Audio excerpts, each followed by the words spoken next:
Le lieutenant Nadji, responsable de l'escadron de commandement régional, et moi, nous nous rendons aux messes des officiers.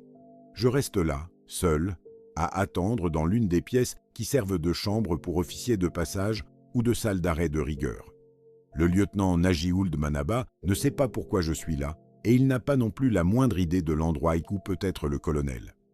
Il m'a semblé tout à l'heure que l'information selon laquelle le colonel était en visite au PK-12 venait de lui.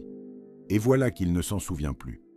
Tard dans la nuit, le lieutenant Ould Manaba entre dans la chambre, accompagné de 4 soldats en armes, et me somme d'enlever mon ceinturon, mes épaulettes et mes rangers.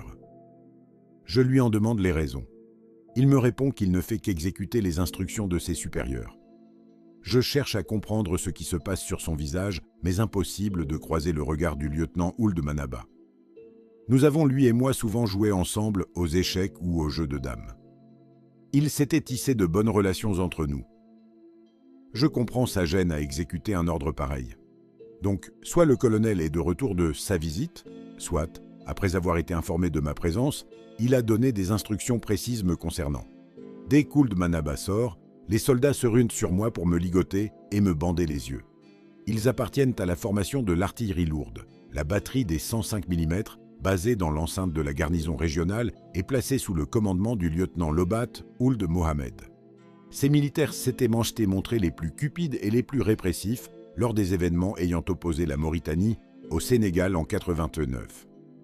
D'ailleurs, ma montre est retirée tout de suite et quelqu'un me fait les poches. J'ai été bien inspiré de remettre à Ndiaye Samba Oumar l'argent que j'avais sur moi.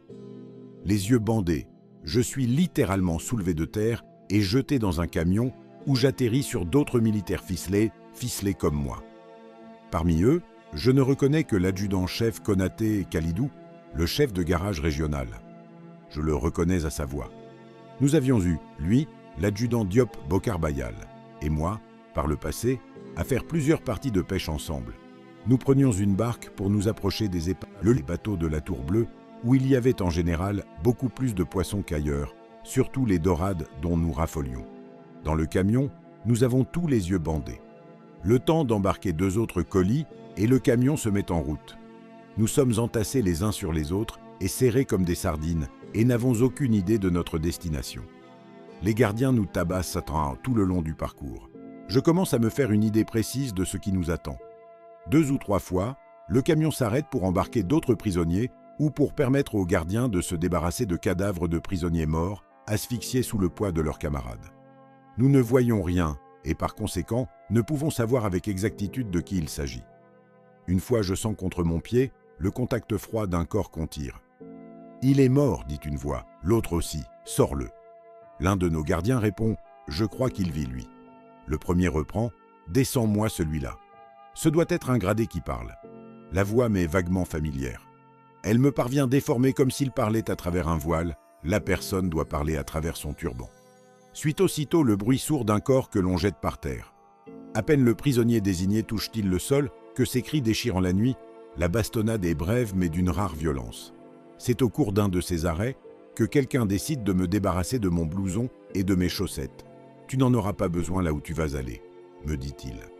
Le blouson m'avait été offert par mon frère qui réside en France, à Boussy, lors de son passage à Nouadhibou en 1986. Une autre voix reprend, celle du gradé.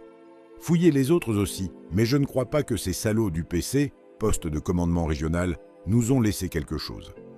Nous sommes dans une base militaire. Il y a beaucoup de bruit de véhicules de type Land Rover et de Sovamag. J'entends aussi le bruit d'un train qui s'arrête. Pas de doute, on est à Boulanoir. C'est la seule base de la région à être aussi proche d'une voie ferrée.